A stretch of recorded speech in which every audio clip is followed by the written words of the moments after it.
இவன் தான் அந்த படிப்பாளி அப்படின்னு நினைச்சிடாதீங்க. இவன் கிடையாது. இவன் வந்து மூத்தவன். நான் சொல்றது ரெண்டாவது உள்ளவன். அவன் அதை நல்லா படிக்கணும். இவன் எப்பவுமே படிக்க மாட்டான். கடைக்கு போறேன், அங்க போறேன்.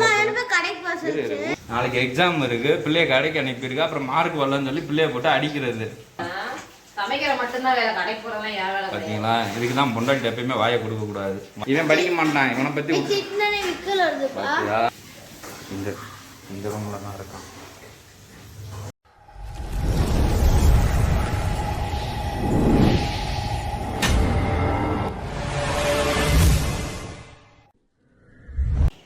வணக்கம் நண்பர்களே, நான் உங்கள் மதுரை அழகர். இன்றைக்கி நம்ம எங்கே இருக்கோம் அப்படின்னு பார்த்தீங்கன்னா, எங்கேயும் இல்லை, இன்றைக்கி நம்ம வீட்டில் தான் இருக்கோம். இன்றைக்கி பார்த்தீங்கன்னா சண்டே, அதனால் இன்றைக்கி வந்து ஒரு சின்ன சண்டே விளாக் தான் பண்ண போகிறோம். சண்டே அது மாதிரி வீட்டில் இருக்க குட்டி பசங்க என்ன பண்ணுவாங்க, நல்லா ஜாலியாக விளாடுவாங்க. ஏன்னா இன்றைக்கி லீவு நாளில். ஆனால் எங்கள் வீட்டில் இருக்க குட்டீஸ் பார்த்தீங்கன்னா படிக்கும். என்னடா படிக்குது, அவ்வளோ பெரிய நல்ல பிள்ளையா அப்படிலாம் நினச்சிடாதீங்க. நாளைக்கு எக்ஸாம் இருக்குது, அதனால் படிக்கிறான். ஆனால் படிக்கிற மாதிரி நடிக்கிறான். அது என்னன்றது தான் பார்க்கலாம். இங்கே வாங்க ஒரு நிமிஷம். இவன் தான் அந்த படிப்பாளி அப்படின்னு நினைச்சிடாதீங்க. இவன் கிடையாது. இரு இவன் வந்து மூத்தவன். நான் சொல்றது ரெண்டாவது உள்ளவன். அவன் தான் நல்லா படிக்கணும். ஃபர்ஸ்ட் டாக்டரா சரி. இவன் இப்ப எங்க போயிட்டு வரீங்க நீங்க? கடைக்கு போயிட்டு வரீங்க. இவன் எப்பவுமே படிக்க மாட்டான். கடைக்கு போறேன், அங்க போறேன். ஊர் சுத்திக்கிட்டே இருப்பான். அதுக்கு ஏதாவது ஒரு காரணம் சொல்லுவான். கையை காட்டுங்க. கையில என்ன வச்சிருக்கீங்க? அந்த கையுமா? பாத்தீங்களா, கூட எடுத்துக்கிட்டு எப்போ பார்த்தாலும் அங்கிட்டு இங்கிட்டும் போயிட்டே தான் இருப்பான். படிக்கவே மாட்டான். கடைக்கு உன்னை அனுப்புனது யாரு? அம்மா. வாங்க அம்மாவை பார்த்துருவோம். மேடம், இவனை கடைக்கு அனுப்புனது யாரு? நாளைக்கு எக்ஸாம் இருக்கு, பிள்ளைய கடைக்கு அனுப்பியிருக்கு. அப்புறம் மார்க் வரலன்னு சொல்லி பிள்ளைய போட்டு அடிக்கிறது. நான் சமைக்கலனாலும் கேட்கக்கூடாது. கடைக்கு போனாதான் சமைக்க முடியும். காய் யார் வாங்கிட்டு வருவா? நீங்களா வாங்கிட்டு கொடுப்பீங்க? ஏன் நீங்க போக மாட்டீங்களா? சமைக்கிற மட்டும்தான் வேலை, கடைக்கு போறதெல்லாம் யார் வேலை? பாத்தீங்களா, இதுக்கு தான் பொண்டாட்டி எப்பயுமே வாயை கொடுக்க கூடாது. வாங்க நம்ம அடுத்த டிபார்ட்மெண்ட் போலாம். படிக்கிற பிள்ளைய பத்தி பார்ப்போம். வாங்க.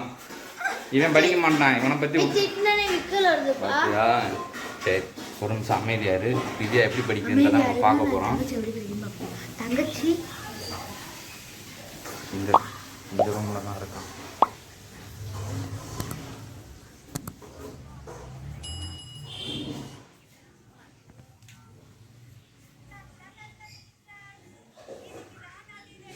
திவிமா, பார்த்தீங்களா, இவன் தான் அந்த படிக்கிற பிள்ளை. நல்லா படிப்பான். பார்த்தீங்களா, ஏன்னா இவனுக்கு வந்து வயசாயிடுச்சு. இவன் வந்து ஒரு பாட்டிமா. இந்த பின்னாடி பார்த்தீங்களா, பீரோக்கு பின்னாடி ஒரு பை தெரியுதா? அந்த பையில சாஞ்சிட்டே தான் இருப்பான்.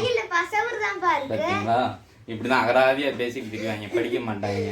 இந்த பாட்டியம்மா எப்பவுமே பின்னாடி சாஞ்சிட்டு தான் இருப்பான். படிக்கிறதுக்கு பை கொடுத்தோம்னா அதை தான் சாஞ்சு உக்காந்துருக்காங்க. பார்த்தீங்களா, இவன் தான் படிக்கிற லட்சணம். இதில் கேட்டால் ஞாயிற்றுக்கிழமை நானும் படிக்கிறேன் அப்படின்றது. செல்ல வச்சுருந்தீங்களா? செல்லுங்கம்மா, செல்ல வச்சு என்ன பண்றீங்க? செல்லுல படிக்கிறீங்களா? இங்க காட்டுங்க, செல்ல காட்டுங்க. இந்த செல்ல லாக் எடுங்க. என்ன பார்த்தீங்கன்னு பார்ப்போம். என்ன அப்படி படிச்சீங்க? செல்ல பார்த்து காட்டுங்க. செல்ல காட்டுங்க. இங்கே காட்டுங்க. இங்கே காட்டுமா? பார்த்தீங்களா, பொம்மை படம் பார்த்துருக்கான். இதான் நீ படிக்கிறதா? பொம்மை படம் அதுவா வந்துச்சா? செல்ல படிக்கிறதுக்கானே செல்லு வாங்கினேன். இப்போ பொம்மை படம் தானே பார்த்துக்கிட்டு இருக்க. பார்த்தீங்களா, இப்படிதான் ஞாயிற்றுக்கிழமை நானும் படிக்கிறேன்ட்டு வாங்க. ஆனால் ஃபுல்லாக நடிப்பு, படிக்கிறதே கிடையாது. இப்போ வெளியே விட்டோம்னா தெரியும் என்னோட ஆட்டம் என்னன்றது. ஒரு நிமிஷம் நிற்க மாட்டேன், அப்படியே ஓடிக்கிட்டே இருப்பேன். பிடிச்சி உட்கார வச்சோம்னா இப்படி செல்ல நல்லா படம் பார்ப்பேன். இப்படி இருந்தானா இவன் எங்கிட்ட படிக்க, என்னென்று மார்க் வாங்க.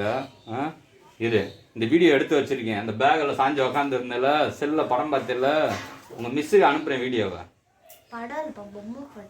எல்லாம் ஒன்று தானா? நாளைக்கு மிஸ்ஸுக்கு அனுப்புகிறேன். அனுப்புவா? அனுப்புவான். நீ எப்படி படிக்கிறன்னு பார்க்கட்டும். உங்கள் மிஸ்ஸு பார்க்கட்டும் எப்படி நீ படிக்கிற, என்ன லட்சணத்தில் இருக்கான்னு தோலை உரிக்கட்டும்னா. ரெண்டு பேருமே நல்லா படிப்பாங்க. இந்த பாருங்க, இவனை வாங்க. இவன் மூத்தவன், இவன் ரெண்டாவது. ரெண்டு பேருமே முட்டா பீஸு. படிக்க மாட்டாங்க, படிக்கிற நடிப்பாங்க. இந்த எக்ஸாம் ரிசல்ட் வரட்டும், இவங்க என்ன படித்தாங்க, எவ்வளோ மார்க் வாங்கினாங்க அப்படின்றத உங்களுக்கு நம்ம அடுத்த வீடியோவில் காட்டுறோம். இது மாதிரி உங்கள் வீட்டில் யாராவது ஏமாத்துற பிள்ளைங்க இருந்துச்சுன்னா அவங்க பேரை கமெண்ட் பண்ணுங்க, எப்படி எப்படிலாம் ஏமாத்துறாங்க அப்படின்னு நானும் தெரிஞ்சுக்கிறேன். பார்த்துக்கோங்க. ஹாய் சொல்லு. அடுத்த தடவை மார்க் வந்தோடனே நீ காட்டணும்.